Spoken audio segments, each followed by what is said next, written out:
Is TikTok suddenly hiding videos, comments, or sounds from you? That usually means restricted mode is turned on. And in this quick tutorial, I'll show you exactly how to turn it off on your account. Before we start with the tutorial, if you're new here, then make sure you subscribe to our channel for more similar videos. I'm going to open my TikTok app and then hop over to the profile page. We now have to access our settings page. So let's click the three horizontal lines located at the top right corner. And after that, I'm going to click on Settings and Privacy right here.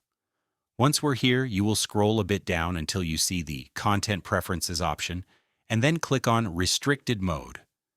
You can see that Restricted Mode is enabled for me, which means that you're not seeing everything on your For You page. So let's turn this off. All you have to do is click on the Turn Off Restricted Mode button, and TikTok will ask you to enter the passcode that was used when this feature was first enabled.